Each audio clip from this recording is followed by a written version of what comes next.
You're not being too much just because you set boundaries and won't compromise them, okay? Boundaries are put in place to protect you, and it'll help you to identify the right people and allow the wrong people to disqualify themselves. But you don't have to compromise.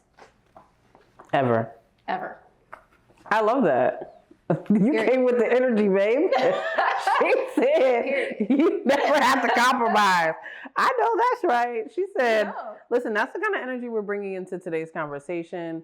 Today, we are talking about balancing business, belief, and boldness. So we've talked about a number of different things during the season, but this in particular is a good one because if you haven't tuned into a different episode, then this is a place where we talk about business, right? We talk about business women, how bold they are, and how to build a powerful business, but also lead with a level of conviction, right? We want to lead with conviction. We want to do the things that we want to do in our own way.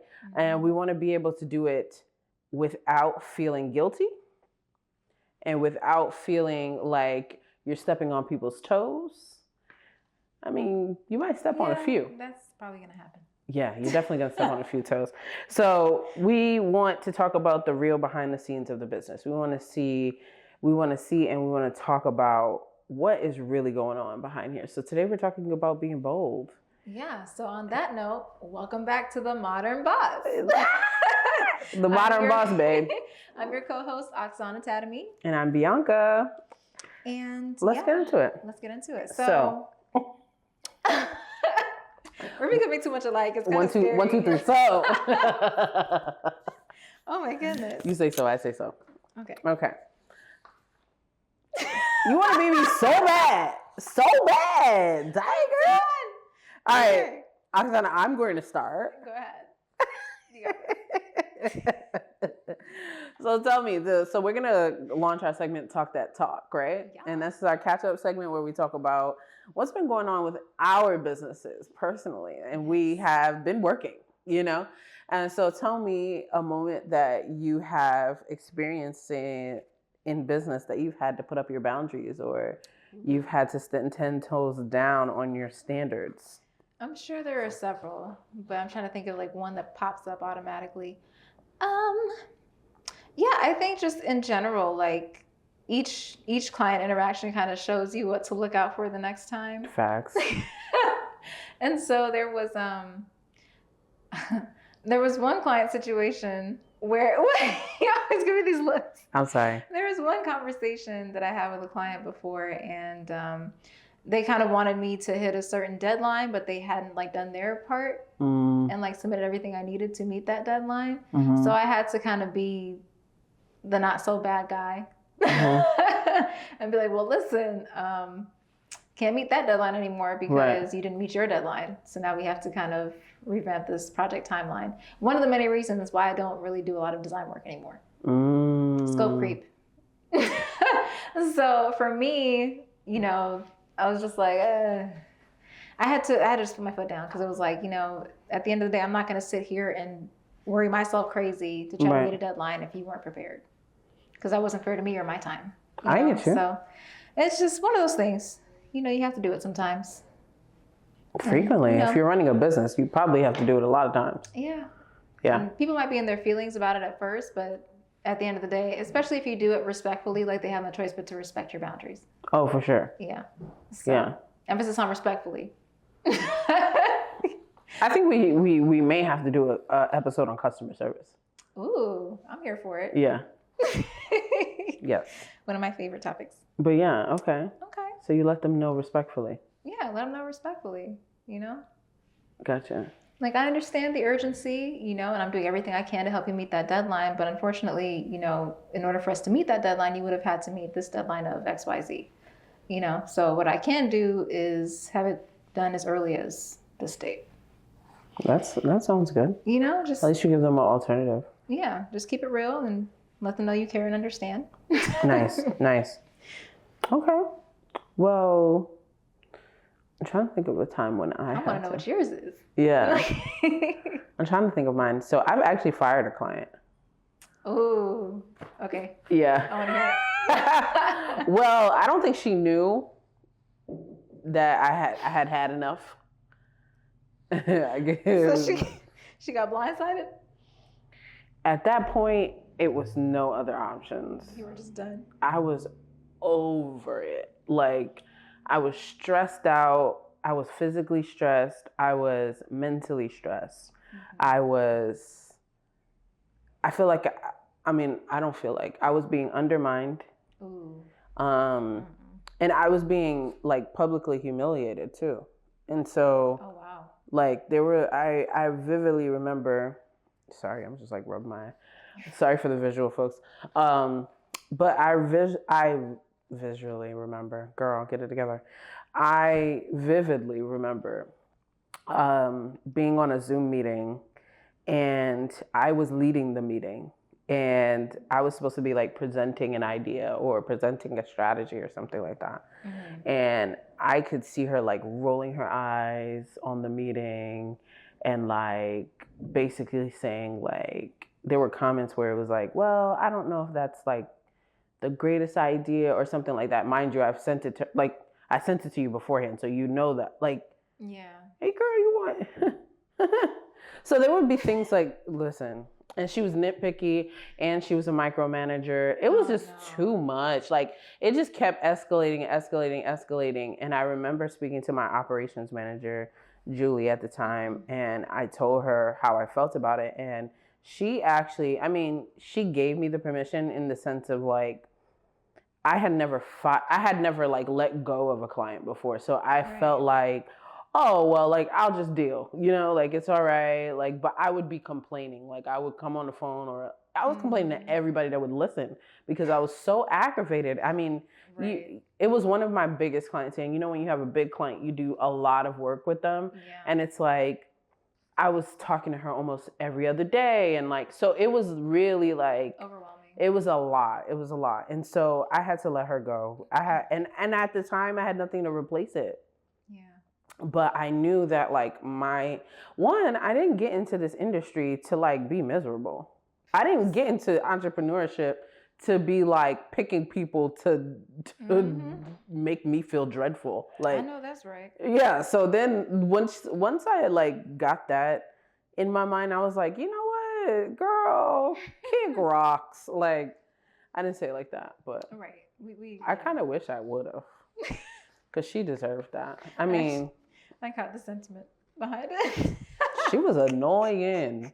And so now I have no tolerance for that. So that was like one of the, especially micromanaging, please. Yeah, I have very little tolerance for that. Please. I can't take a micromanager, especially when you're dumb. You already know. I don't have to elaborate on that. Let that breathe. Yeah. Okay. But yeah, I feel you. Yeah, I can say like I've only ever had 2 problematic clients in my entire career. That's nice. So that is a blessing. And now that I've actually said that out loud, I hope it remains that way. But I'm trying to think of how I haven't had many problematic clients. Yeah. I think that was, well, I've had like one person like not like what I've done. Mm-hmm. Like I've had a person have a problem with me, and that hurt my feelings, even though it shouldn't have. But it really did. Like, it made me feel like, oh my gosh, like, am I not enough? But girl things. Aww. But other than that, I've only had one client where I was like, you have got to go. Yeah. One of the incidents for me was rooted in a miscommunication, which never happened again. And the other one was just, like, what's a nice way to say this? Some people just like operate in chaos, and I can't do it. No, not like organized chaos. Yeah, I'm organized chaos. Actual chaos. Yeah. Like there's no sense of order. Yeah, structure. There's a little order in my life. And you know what? The other day I was reflecting on that. I was like, I keep saying that I am unorganized, but I really am organized. Mm-hmm. Anyway, moving along. But yeah, I get what you're saying. No, but people who operate in chaos, I also cannot deal. Because as a person that operates in slightly organized chaos, I can't deal with things that are unstructured. So I have to go more towards structure than I can go towards chaos. Right. So that makes sense. I get that. But that's the thing with order. Like, it sets a standard. when you have order in your life. So for me, it's like when I see things that are out of order or they're like too chaotic, like I've learned to just take a step back and reevaluate, because I'm not going to disrupt my value system or the peace I have in my life because you don't have it together. It's just not happening. Yeah. So those are my only two that I could think of where I actually like, I wouldn't even say fired a client, but just like never tried to work with them ever again. Okay. Yeah. So tell me, what's one intention you want to move forward with this week? Like, how do you want to show up or lead in your business? How do I want to show up and lead? I mean, I'm good with the way I've been doing it so far. Yeah. This year. Yeah, but what is that? What does that mean, girl? Don't nobody know what you're talking about. Yeah, I think by prioritizing structure, like back to structure, like prioritizing the structure of my life. Like I've set my limitations, I have set my schedule, I have set the things that I want to get done, and still left room for a little bit of flexibility. So like it works for me, and I'm happy with where I am right now. You know, like, so leading with intention as far as like being organized with my time has been really, really big for me. Leading with intention when it comes to being more focused on my tasks and not necessarily focusing on having like multiple hours of work, but focused hours of work to get more done has been really, really good for me. So yeah, just being more structured and organized with time management and tasks. Okay. Okay. I get you. I think that I would like to show up more in a sense of vision, like becoming more of a visionary. I'm already a visionary. Oksana can tell you, like, I'm a dreamer. I'm an ideas girl. Like, you tell me one fact and I'm like, ooh. I'm like, that's so Raven. You know, and she's like, yeah, like that's me. Definitely. Yeah. But also I'm an action taker. But what I want is I just want to be more like creative and fun and like out of the box. Like, I think, you know, we get to a point where like, yeah, we do marketing, but, and we do advertising and we do all these things, but sometimes it can get like a little bit, you know, similar or like it follows the same structure, it follows the same strategy. I want to do some crazy things. Okay. Yeah, I don't know how I'm going to show up like that, but that's like my goal. I want to do something that's like, you look at it and you're like, wow, that's different, but like it makes sense, you know? Yeah, I can see that. Yeah. Okay. So maybe it's like a commercial or a campaign or I just want something. I just long to be like, I don't know, different, I guess. Like, yeah, something that like stands out and that's really memorable. Exactly. I feel you. Yeah. Okay. So that's what I'm seeking. Yeah. I think my only addition to what I previously said would be like maybe just letting my hair down more. Yeah. Get wild, girl. More carefree. Yeah. Yeah. How you gonna do that? I don't know, but we gonna find out. I think it's gonna start with my video content. She's gonna pull up with a Harley one day. I'm like, what the heck, Oksana? I think it's gonna start with my video content though, like just being a little more like carefree. Oh, like relaxed. Yeah. With your I can see that. Yeah. Because you don't have to be like polished all the time. No, you don't. But it's helpful though. But you don't. Yeah, it looks great. Don't get me wrong, but you know, you need those moments too. Those real moments. And it's not. To me, it's just not sustainable to be polished all the time. Yeah, especially the amount of content that you have to put out. Like, so there will be some days. Yeah, I mean, even like the way that you look on a daily basis, like as far as like, you know, a little makeup, a little whatever. Like, I feel like we have makeup on more times than we don't. I feel. Yeah, well, it depends. Unless I choose. Because like I have mom mode. Mom mode is very different than like outside Oksana. So I guess mom mode is like no makeup, hair in a ponytail, like comfortable shirt and jeans on, just getting in there with the kids. Like that's mom mode. But When I'm not in mom mode, then yeah, that's probably like more presentable. But you should show mom mode sometimes. Yeah. I think a lot of people would identify with that. True. Yeah.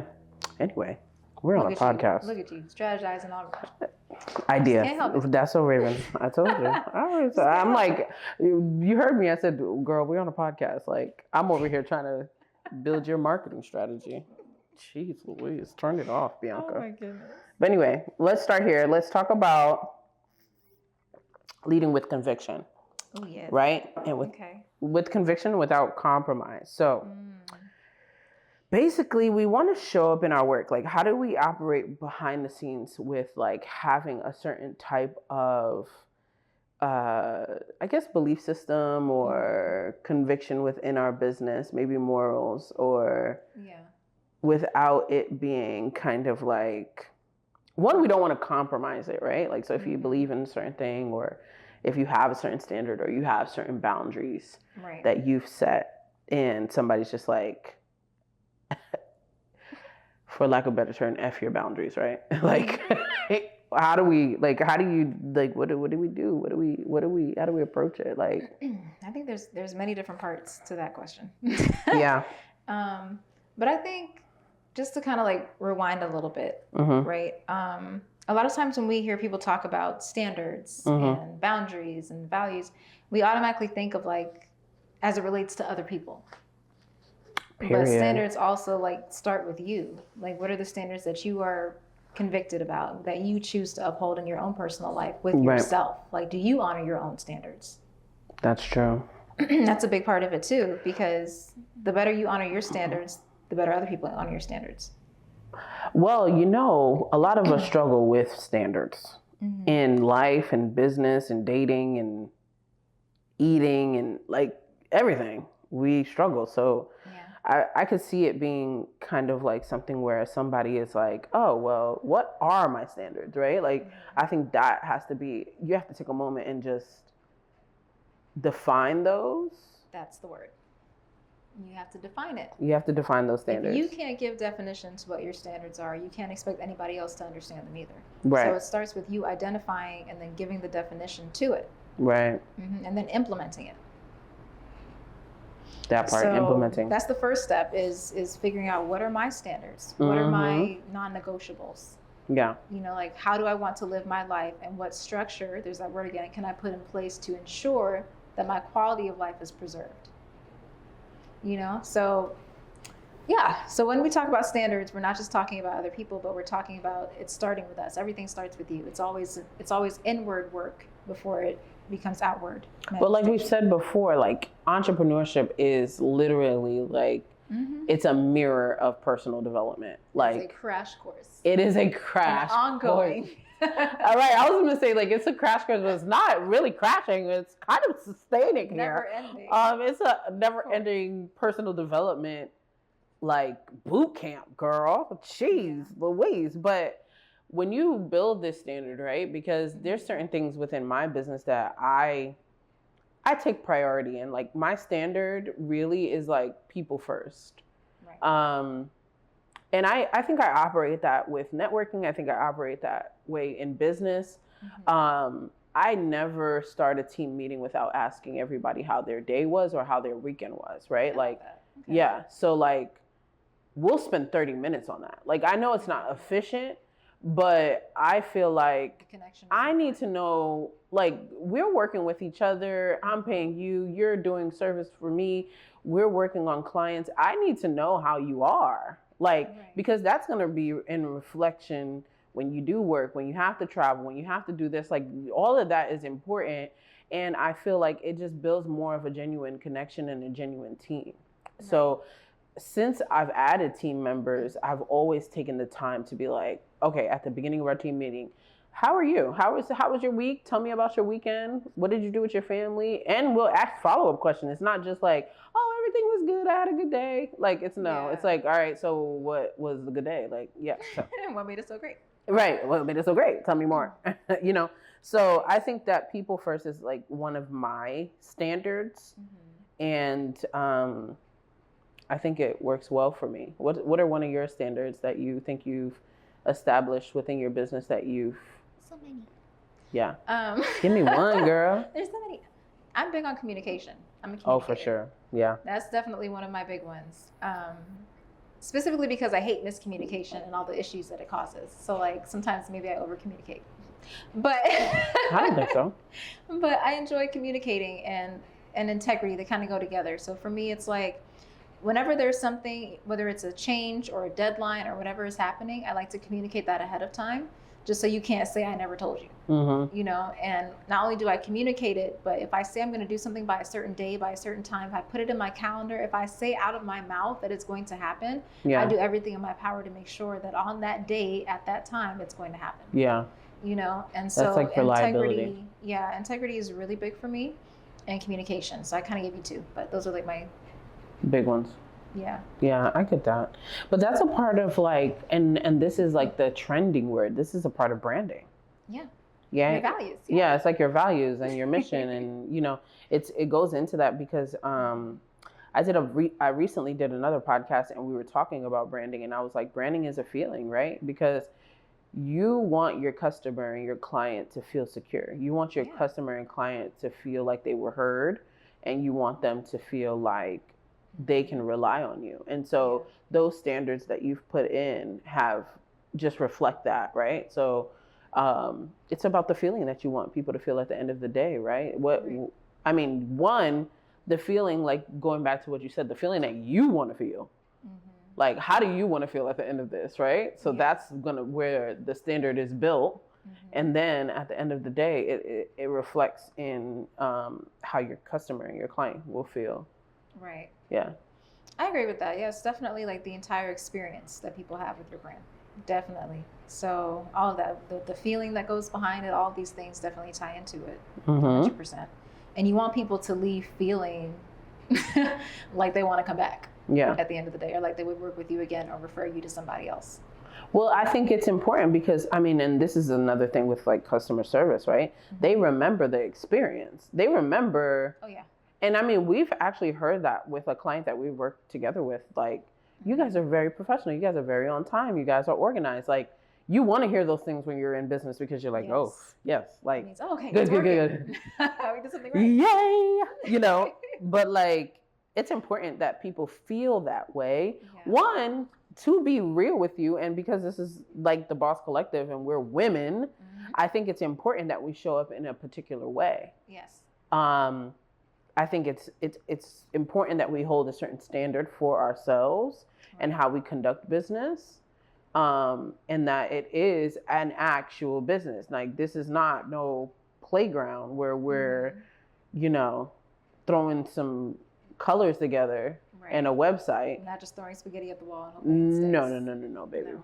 We've been doing this for too long to be doing that. Very intentional. And that intentionality attracts a certain level of client too. So absolutely. Because my mentor always says this, shout out to Dr. Jeremiah Daniel Davis, but he always says prosperity is attracted to order. And so, the more... Okay, gems. The more organized you are and the more order you have, like prosperity and increase follows. So it's definitely intentional. Let me get my life together. Maybe my prosperity is hidden in a folder somewhere that I need to organize. But you mentioned something about brand values, right? I just wanted to kind of piggyback off of that for a second, because people, a lot of times what I'll see or what I'll find when I work with clients is that people they put these values on their website, right? Like, we value these things, but it's not evident in everything that they do. It doesn't flow through. It's like the blood of their business, right? It's not, you can't see it in every single aspect of the business. So when you're making these brand values, you need to think about, how am I going to implement this? How is this going to be seen across every single stage of my client's journey? You know, so that's very, very important too. So don't just put the words on your website, but really take the time to think about, how am I going to implement this and how am I going to show it, not just say it. Well, that's important too, because when we talk about implement and showing and brand values, right, we have to consider, right, the beginning of what we said. How does it feel to you? This has to, like, when we talk about brand values, it has to actually be true to you. Exactly. This can't be nothing that you just went on ChatGPT and was like, I own a boutique, so what kind of brand value should I have? You know, like that's not what we're trying to, you know, it has to be something that you really embody as a person. It has to be authentic. Exactly. Period. So yeah. Point. So yeah, you don't have to make an announcement or just like, you know, say it, but you want to make sure that you're living it. You know? Oh, for sure. Like it has to be evident. Let your standards speak and make room for you and position you in the right places, in the right spaces with the right people. The right places and spaces with the right people. I love that. Listen, because standards literally sift, right? They sift they do. So quickly. Yes. So quickly. You'd be like, you are not making it through that little hole. You cannot, like. Yes. So think of your standards as like your life filter, like a protective filter. So when you set that standard, if somebody respects it, they get through the filter. If they don't, they stay on the other side of the filter. Yes. And you're protected. You know what? Let me give you another example of that. Because, like I said, one, I haven't really defined my brand values, which now that I'm thinking back on it, I'm like, I probably should do that. But I think it can be kind of determined just by the way I operate, right? But like I said, I'm people first, right? People focused. And so we had a client come to us and was like, oh, can you help me with a campaign? Okay. And we're like, okay, like a political campaign. And so to me, I was kind of like on the border of it. I was like, I don't know if I want to do this, but it is business. I don't want things to get like, I don't want to muddy the waters. Like, we're just doing, like, if I think about it in a business sense, cut clear, we do the things, right? So talk to my mother about it because my mother is the original business owner. So shout out to mom, shout out to the influence. So I talked to her about it. She was like, money is money. I'm like, okay, girl. Because, you know, that generation is different. They ain't got no brand values. They were just out here trying to make a dollar, okay? They're like, people like you, they pay you. Right. They pay you. I don't care what who cares what they're doing, you know? Yeah. They're going to pay you. And I'm like, all right, cool. So then I was like, you know what? I was like, okay, we'll do it. And then so I talked to my team and I was like, hey, like, I just want to let you know. This is the kind of person that reached out to us. Here's their website. Here's what they stand for. Here's what they're doing. They want us to run a political campaign for them. And one of my team members was like, absolutely not. Like, I don't believe in what they stand for. I don't like it. I don't want to help them promote it. And it just doesn't feel right to me. Like, I could help you do some things, but overall, I'm just not going to be, I'm not going to be the one to communicate with them. I don't, she had a standard. And I'm like, you know what? Instead of putting her in a compromised position to be like, oh, let me reach out and see if we could still work with that person, I just moved past. I just politely declined because I don't want to put my team in a position to feel awkward or to feel like they're doing something that's against what they believe in. Right. And we all believe different things, but at the end of the day, I want my people to be comfortable. Right. So that was an example of me kind of holding on to that brand value as well. Okay, I love that. But so I guess to sum up this part, would just be like, figure out what your standard is, set it, enforce it, live it, and then allow that to dictate who stays and goes. For sure. In your circle, period. And if they gotta go, don't feel bad about it. Yeah. I think that goes into our next segment. Yeah, just being willing to. Our boundaries. Yeah. Okay, so let's talk about these boundaries. Okay, that's one of my favorite topics in the world. Boundaries. Yeah. I like boundaries. Listen, you always hear me talk about boundaries. Yeah, she does have. She's not playing about her boundaries though. I'll tell you that right now. And that's only because, like, in my younger years, I didn't have them as much as I should have. And so, like, once I healed and I grew, it was like, oh yes, this is block. Period. Yeah. This is it. And you're gonna take it or leave it. Yeah. So I think the first thing to understand when it comes to boundaries is this misconception that a lot of us have as entrepreneurs that, you know, in order to be effective, you have to be accessible to everyone. And you don't. Okay. You get to set that tone by what you allow people to do or not do in your life, you know? No, I totally agree because a lot of people will probably think you have a bad attitude or maybe People may think you have a bad attitude. People may think you're being difficult. I hate that word, especially when it comes to women. I feel like anytime we're assertive or like voice certain opinions, it's like, oh my gosh, she's so difficult. Like, especially minority women, I feel. Yeah. It's like, oh my gosh. It's like, am I difficult, or are you just mad because I won't let you control me or manipulate me? Period. But anywho. Moving on. No, for real. Like, I'm not going to let you manipulate me. I'm not going to let you control me. I'm not going to let you do whatever you... Look, first of all, this ain't your house. Right. This is mine. You don't get to come over here and take advantage. You can't just come in my little playground and mess up the sand. It's not going down like that. This ain't that. I like it to be a certain way. And it's going to stay that way. Yeah, it shall remain. Yeah. As it was. If you would like to be over here in my sandbox. But yeah, so like, you don't have to feel like you're having an attitude. You don't have to feel like, I mean, you just have, like, there's just certain boundaries that you have, and you're not you don't have to over-explain yourself. Mm-hmm. You can politely decline. Yeah. And not feel, I mean, some people may feel a type of way. Some people will try to guilt trip you. Oh my God. And you just okay them to death. Don't let it phase you. Are you that person that, okay. Oh, yes. Okay. I'm like, okay. Yeah. Okay. Yeah. Okay. Oh, yeah. Sure. Because what I'm not going to do is sit here go and back you and get forth an with emotional you. response out of me, and I'm going there back and forth. No, I'm not. Mm-mm. I'm such an emotional responder.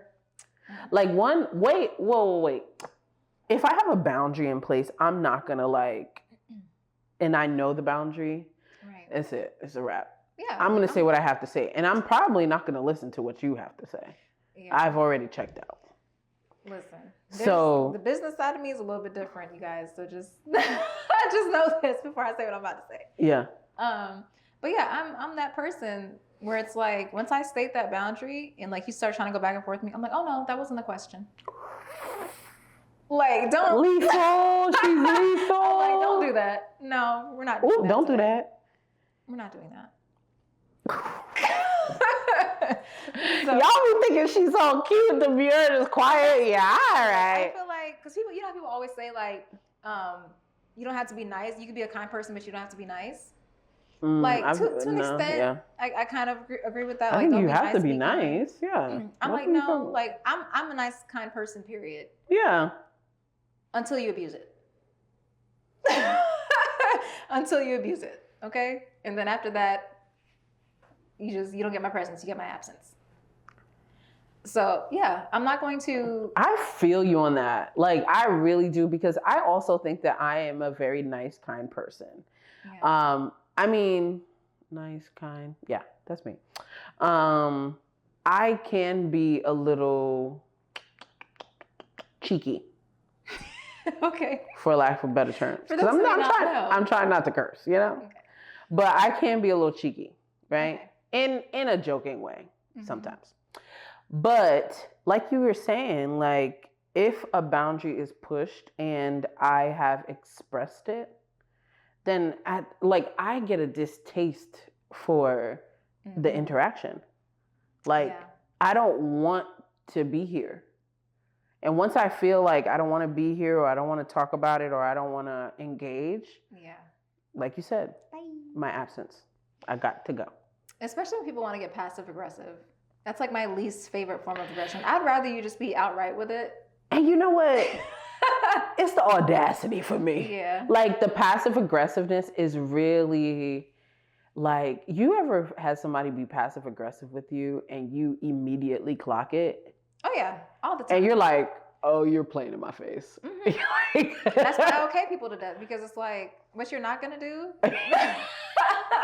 You're not gonna outsmart me. Like, we're not doing this at all. Because they must think we're dumb. Because people, and that's the thing, people see a nice person or like, you know, a more reserved person and automatically assume that it's somebody you could walk over. But people find out very quick with me. That's just not the case, right? And I don't have a problem confronting anybody about anything.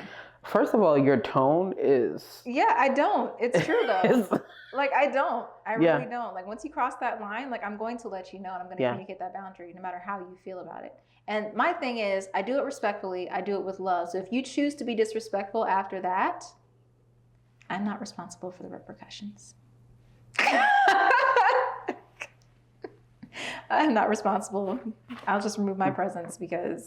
Yeah, no, I don't do disrespect. No. Because one thing about me, I keep it clean on the podcast.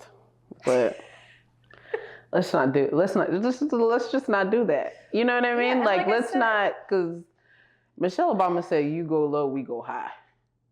No, I stay high. You can stay low if you want to. Yeah. I might go low with you.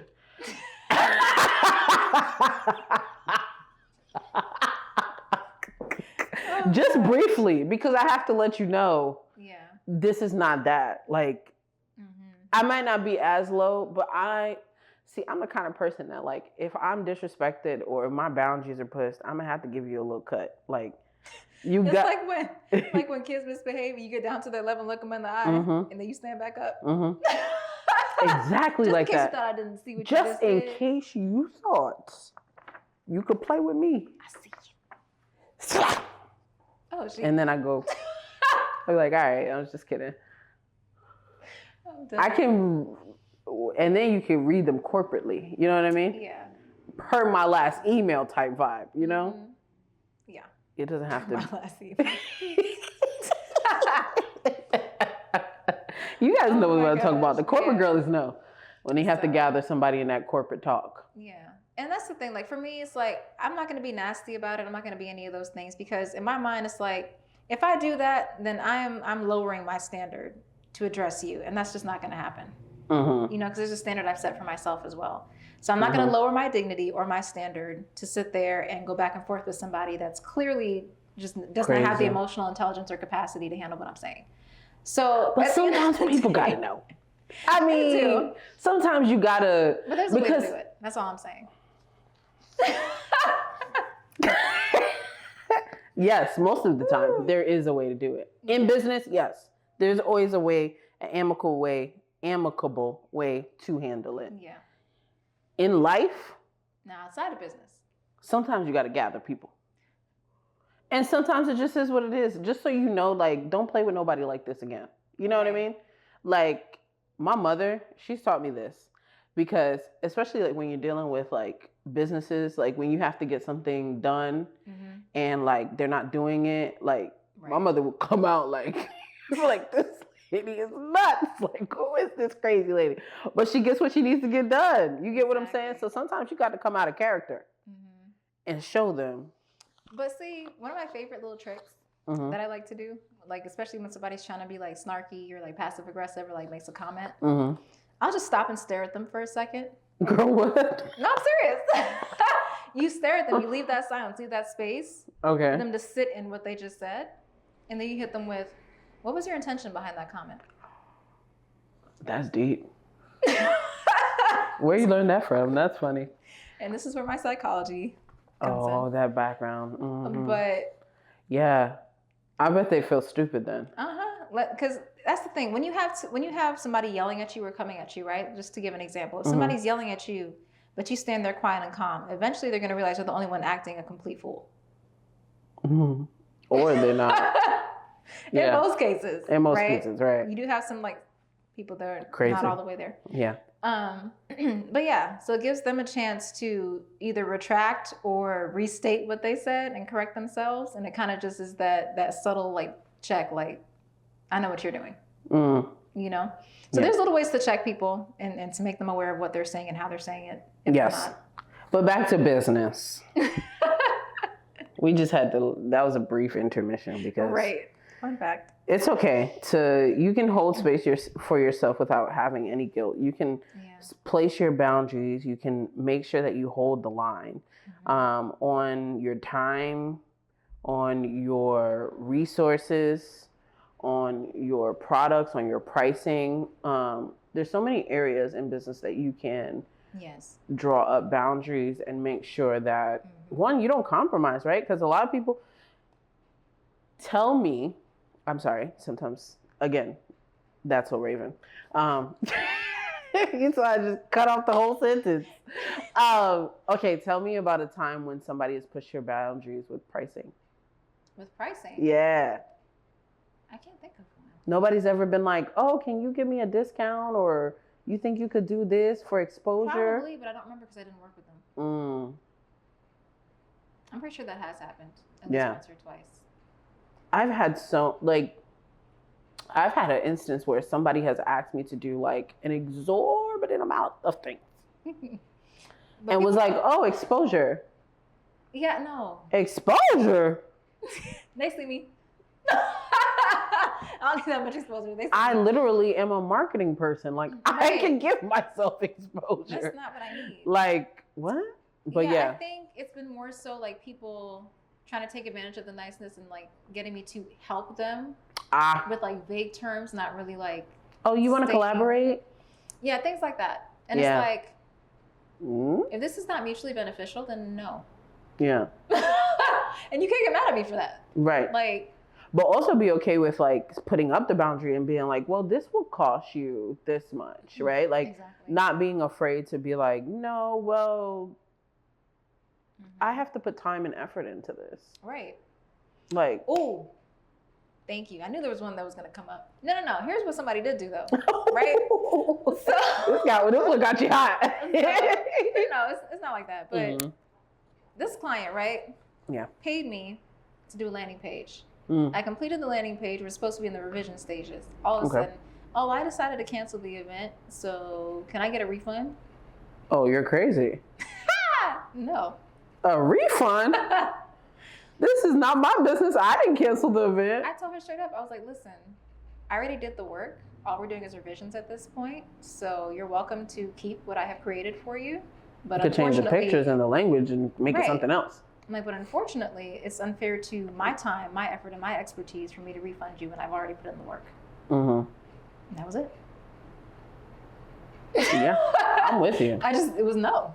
We're no. Yeah, I feel you on that. Yeah, no, that's crazy.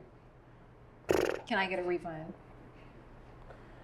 That's when then your boundary is. Because I already have policies in place. I was about to say, you have policies. Policy. Yeah, you have to talk about your policies. That payment is already non-refundable. Yeah. Somebody caught me like that when I didn't have a policy. That's important within business. You have to have the policies in place, especially when they sign the contract, when they start doing business with you. Clear communication on what those policy and what those boundaries are is important.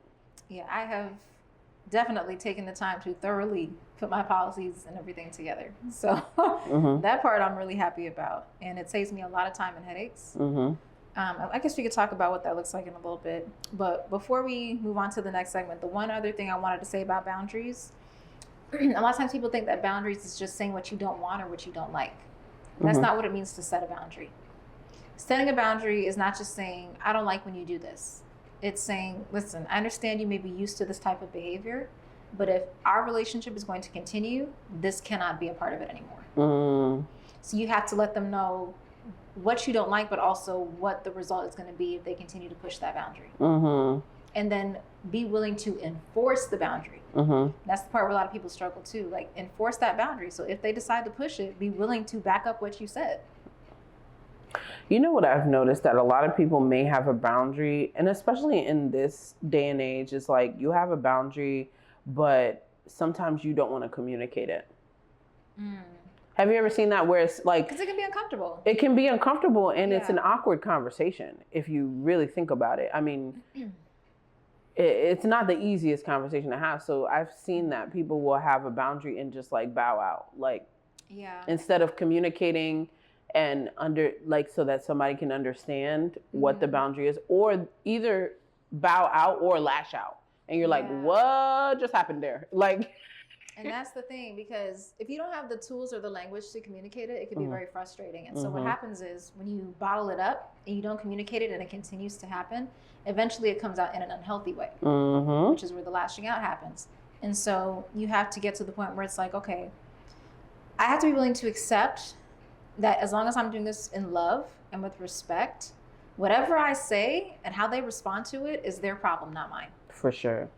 But you have to be able to communicate that and put it out there, because otherwise you're holding people accountable to a standard that you've never set.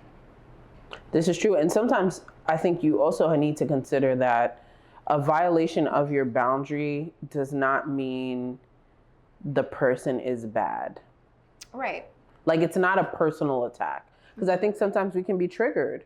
Yeah, that's true. You can be triggered by somebody saying, oh, well, like, can I get a discount? Or can I, like, what if you added this? Or what if we did it in this timeline? You could be triggered from a past experience, or even personally, like you could be triggered from somebody violating your boundaries. But again, it may be a standard that they don't know about. Exactly. So now you have to let them know and address it.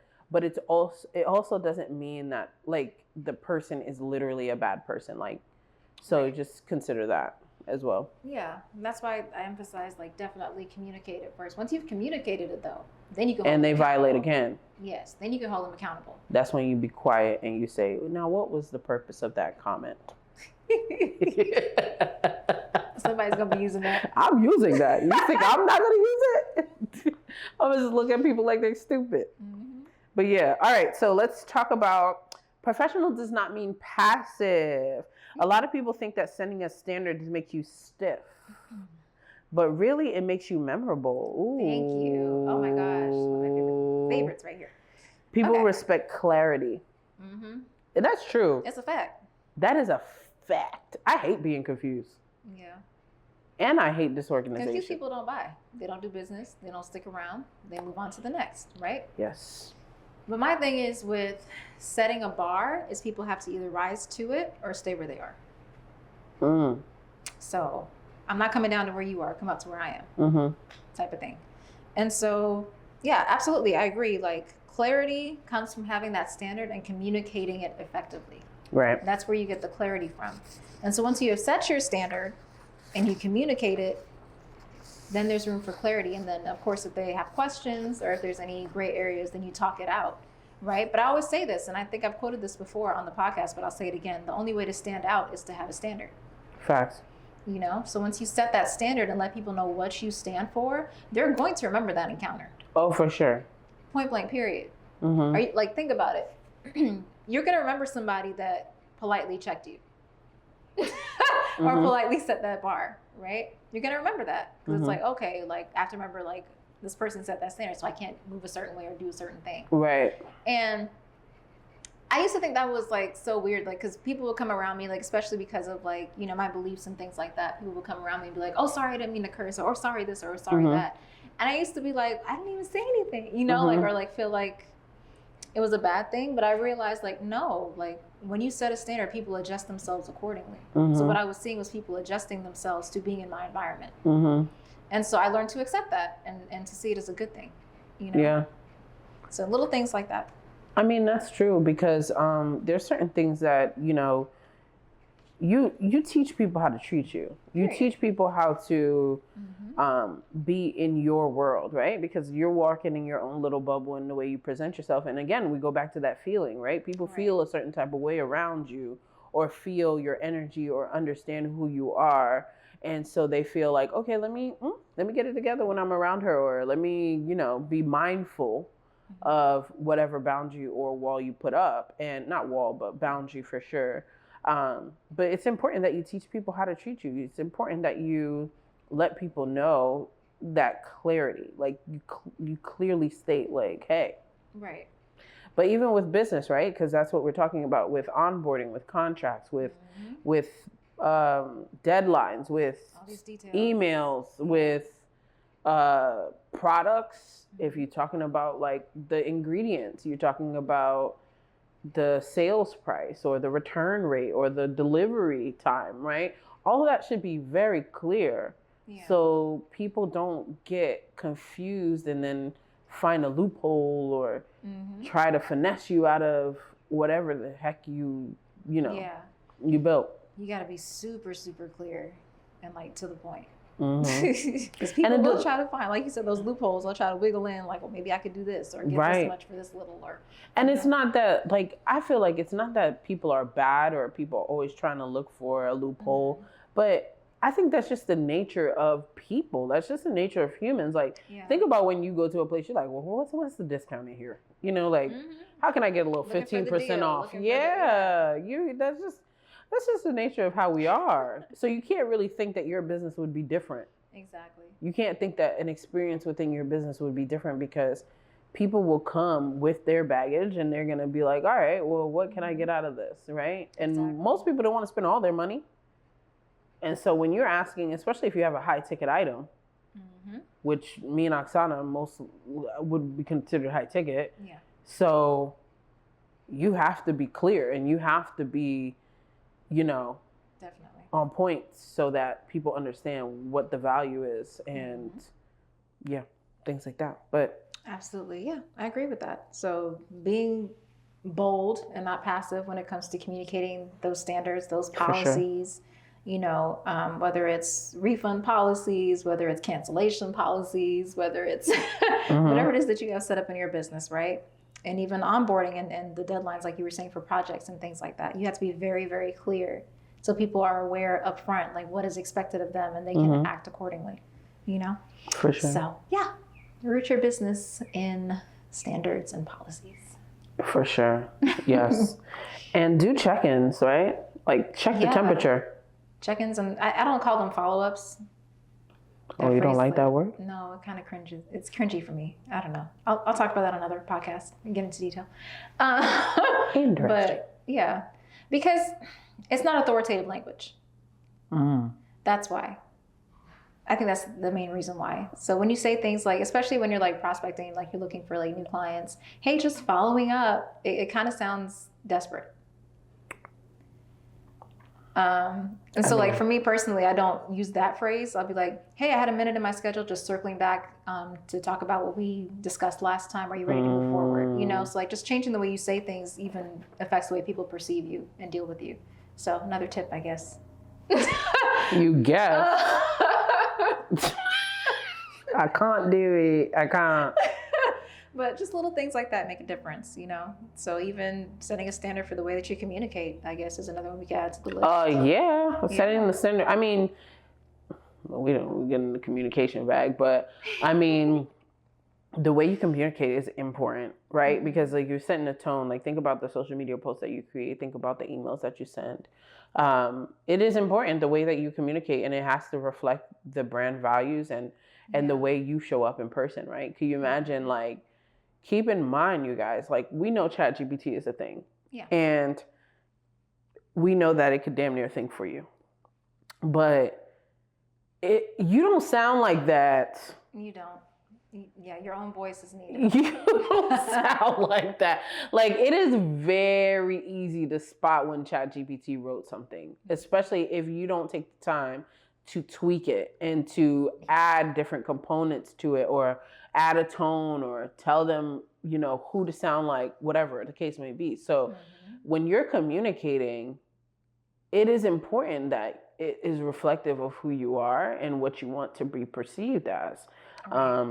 So keep that in mind when you are sending emails, newsletters, social media posts, communicating, even at networking events. How do you present yourself, right? Like, keep in mind that communication standard that you have. Don't come into a networking event saying, oh, well, I'm trying to start a little business. Ew. No. Yucky. No. Don't do that. You walk in with authority. Period.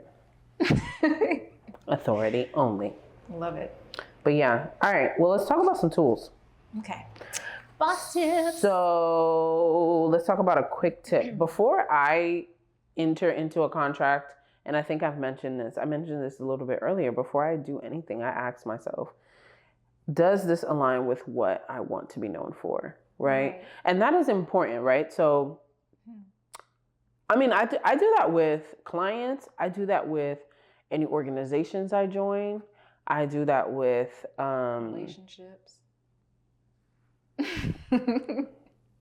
Because us single girlies, I mean, if you think about it, you're building a legacy, right? So you have to also consider, okay, like what does that partner bring? Right. And that's a whole different podcast. Even marriage too, not just single women, like even in marriage. Yeah, but you've already gotten to that too. Because some people are in the marriage where they're like every decade, at least every decade, you're with a whole new person. Oh, so you have to constantly check to make sure you guys stay aligned. That's a whole other topic. So it doesn't stop.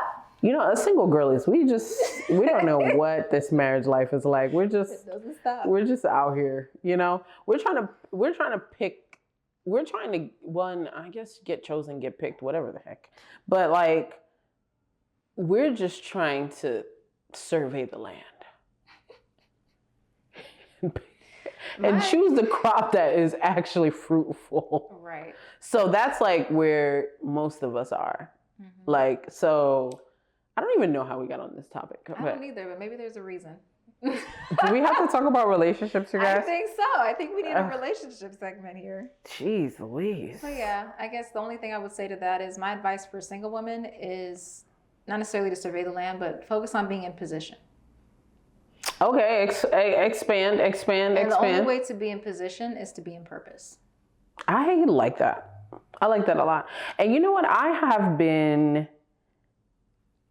a lot more focused on my purpose lately than, for a lack of better term, pursuit. Because for instance, like when you're on the dating apps and you're like swiping, you're having conversations. I mean, what a job, girl. It's a whole different face for me. Is it not a job? Shouldn't we get paid? I'm just saying, it's a lot. Mm-hmm. Like, and it's a little bit, and especially for the girlies that are like introverted, you might have a little bit of overstimulation. Yeah, I can see that. It's a lot. And God forbid you just, never mind. But anyway, but instead of really like being concerned about, oh, I need to respond, I need to do this, I need to do that, I'm not even concerned about it anymore. Like, I'll respond when I respond. I do take a level of priority to it. Like, I'll put a little, time throughout my day or whatever. And I'll try not to go 24 hours without responding. Mm-hmm. However, I'm so locked in right now that like, there's been times that I'll go 24 hours without responding. And those who fall by the wayside just have to fall by the wayside, because I really think that whoever is for me will be there whenever he shows up, because that's just how it's going to have to happen. Like, that's how it should be. Yeah. Honestly. And I think it's a lot more fun, because my life has to be fun. That's just how it is. Mm-hmm. Like, I need joy. I need fun. Yes. Period. And so I think that dating is a lot more fun when you operate on those terms, right? Like, you operate on your time. You don't feel pressured. You don't feel like you have to be on a date. You don't feel like you have to hold a conversation, right. But you're connecting with the people who you're just genuinely, naturally just have come into contact with. So definitely, that's my TED Talk.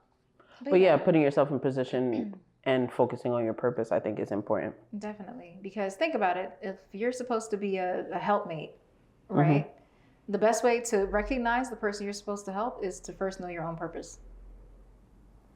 Otherwise, you end up helping somebody with a totally different life path than you. But you know what? Also, I was self-reflecting and thinking about, well, why would a person come into my life and then see that I haven't reached the goals that I've said that I wanted to reach? Like, what perception does that bring to the situation? That is, you're not going to reach every single goal, but at least I'm in pursuit.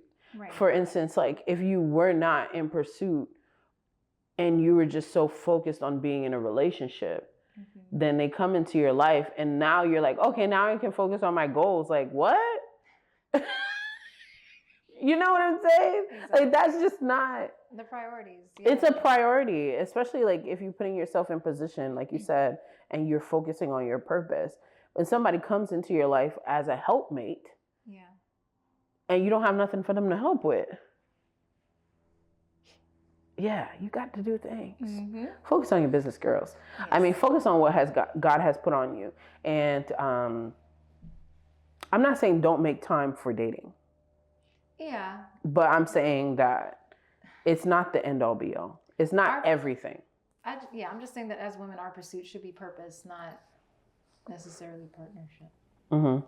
And the reason I'm saying that is because, like, yes, it's fine to want to be married and like to, date and things like that.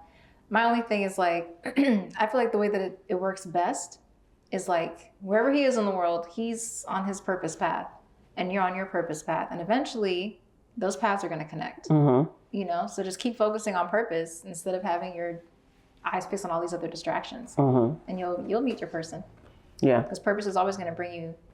But that doesn't mean stay in the house and not do anything and Right. don't. That's why I said position. Yeah. That's where the positioning. Yeah. So you have to figure out that purpose. So wherever your purpose is leading you to, like wherever it places you, most likely going to end up. Yeah. Positioning you to meet your partner. I agree. You know what we didn't talk about? We didn't talk about faith. We didn't. Yes. Okay, so let me ask you a question then. Impromptu. Okay. So when it comes to your faith, how do you demonstrate it in business, and how do you balance that? Because like there's that idea of like you want to push your beliefs on others, but how do you uphold your standard when it comes to your faith, when it comes like to how you deal with people in business and things like that? Well, I think that God puts the right people in my path, and the ones that are not supposed to be for me tend to just fall off. Now, how do I display it within my business? I choose to lead with kindness. I choose to lead with grace, and I choose to love people.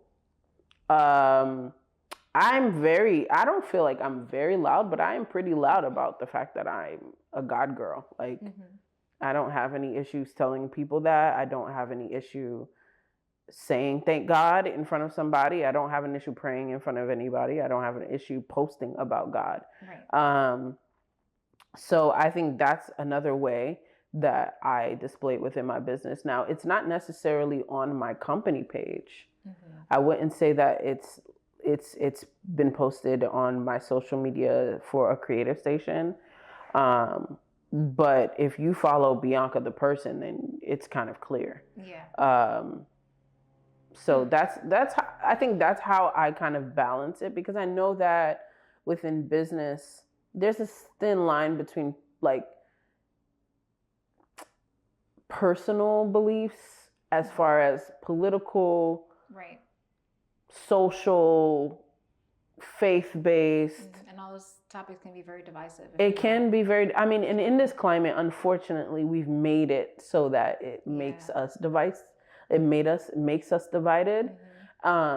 Where I believe to respect what people believe in, right? So I've been raised to be, a person that understands that there's other beliefs and there's other perspectives, there's other religions, there's other lives. Like I've, traveled the world, I've seen different things, and that doesn't mean they're wrong or they're right, or I'm wrong or they are right. Whatever the case may be, it's just different. And so I can respect that, but that's not everybody. Not everybody's that evolved. Not everybody understands that, to respect another person's opinion, which I hate that we've lost that. Me too. And I also hate the fact that people act like you can't, like if you disagree with somebody, you hate them. Right. It's like, no, I just disagree with your viewpoint. And yeah. That's okay. That's okay. I don't have to believe what you believe. Like if God himself gives me free will, like who are you to try to take that from me? This is what I'm trying to say. But also your faith can look different. Not everybody's faith walk is the same. True. Not everybody is like at Bible study every week and going to, like there's different levels. There's different ways that people choose to worship, and there's different ways that people choose to demonstrate that. Like there's businesses that I've worked with that are, I am a Christian woman and this is a Christian business. And if they choose to do that, then fine on them. Like they can do that. That's their own prerogative. But I'm not going to push back on that. I'm not going to tell them that it's wrong or it's right. And I don't feel like anybody should tell me if it's wrong or right the way that I pursue the business, because it's been put on my heart. But yeah, I think that if you choose to display your faith, then that's fine. Right. It's a part of who you are. And if you feel comfortable doing it, you should. And if you feel called for that to be a part of your business or a part of the way that your business communicates, then I think that that's fine as well. But I choose to do things a little bit differently because I know that personally, the personal brand that I build already holds the values that I choose to communicate. Yeah, and it can be tricky, you know, like on the personal side, as far as like my personal standards, like there's certain things I just will and won't do, and I think people pick up on that right away, and I'm intentional with that. Like one of the things that, like even when I was doing the sit down with my husband before, like one of the things that got people's attention was like, listen, I don't drink on set, you know, and people would be like, oh, you don't want to drink? No. I'm good. And it's not even so much a faith thing as much as it is like I just want to be alert and sober-minded whenever I'm on a platform because I understand the power of my influence. Right. You know? And so for me, that was like a personal conviction. And there's other ones like whenever I'm like on a platform or certain things that I'm doing, like there's a way that I carry myself that people notice, you know? But then on the business side, what I've realized is the best way to communicate my faith is not by throwing it in people's faces, obviously. Because there's a lot of people that don't believe what I believe and that may not care anything about the God that I believe in or that I serve, right? And so my way of incorporating my faith is through principles and through wisdom. And so all throughout my business, from the very foundation to everything that I'm going to build in the future, it is rooted and founded on biblical principles. And so people that, whether they realize it or not, people that are, you know, believing the same way that I do, like they recognize those principles and they're drawn to me without realizing it. And then people that are not, like those principles are timeless. Right. So they're still attracted to it, like integrity, you know, love, like all these different things. Like those are fundamental the pillars principles of being a good person. Right. So that's how I incorporate it, is through the principles, through the way I treat people. Right. And through the wisdom that I share when I'm doing what I do. And a lot of times people will listen to me talk and they'll, you know, like they'll get whatever it is that I'm doing with them, like they'll get a breakthrough or whatever it is, right? And they'll be like, wow, like you're so amazing, not realizing that it's the God in me. Oh, for sure. You know? And so like, it's just little things like that, but it's the wisdom that shows people my faith and the principles more so than anything that I could do or say. I like that. I like that you said that the breakthrough that they're experiencing is the God in me, because that is 1,000. I think even with the Boss Collective, like this is the display of the God in us. Facts. Because we don't know 100%. What we're doing, y'all. We don't know. I mean, we know what we're doing to a certain extent, but a lot of it has been visions. Confirmations. A lot. I mean, there was a point when Oksana and I kept getting so many confirmations that we just looked at each other like, all right, God, all right, like, we're doing it. God, we get it. Stop. All right. Like, we couldn't ignore it. It was so loud. Yeah. It was so loud. And so I feel like this is one of the most faith-based walks that I have done as far as like being an entrepreneur. Like being an entrepreneur is literally, one, we said it a lot of times, a reflection of personal development. But two, it's also a very big reflection of my faith. I put full faith in him. Like, I did not choose this. It chose me. It literally came to me. I have been this person since I was a baby. I didn't know that I was this person.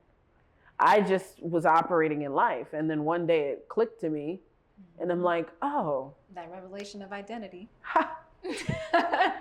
Maybe I should pursue this, right? Yeah. Like even when I was in college, I used to do things and I'm like, you're a little too creative for this, right? Like you're a little too out of the box. You're not a medical professional, baby girl. You're like above this now. You literally you do not fit in this area. You're trying. Right. Like, you know, you're educated, you're smart, but no girl. Yeah. So yeah, I believe that the entrepreneurship is a direct display, especially the Boss Collective. And it's reflective of the people who are attracted to the Boss Collective every time.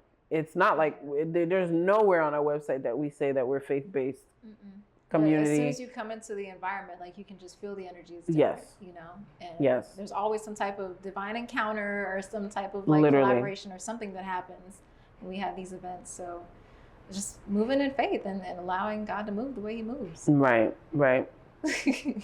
sharing it with everybody the way that He intends, and you just follow that path and let it lead us to where it's supposed to lead us. Exactly. Yeah. So that's how we honor. Okay, good. Honor faith and business. Okay. So do what you got to do. Right. And God bless you. For real. So seriously. As far as tips, Bianca mentioned a great one earlier about just having those check-ins, you know, with your team, making sure that communication is always at the forefront. Yes. You know, connecting with people. So that's a great tool, and a great tip. My tip would be making sure that you are constantly reevaluating your SOPs and your policies and procedures, just to make sure that everything is in alignment with what you're doing and where you're going. For sure. So consistently updating that, like at least quarterly. Yeah. You know, going through those things.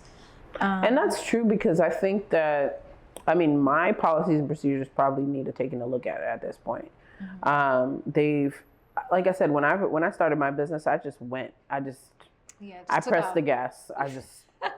Here we are. And I did too. And then I shut everything down and rebuilt. Yeah. And then you have to and then you get to a certain level and you're like, oh, I need this. Oh, I need that. Oh, I need this. And so I'm to a point where we've pieced together all these things. However, I don't know if they all are aligned with each other.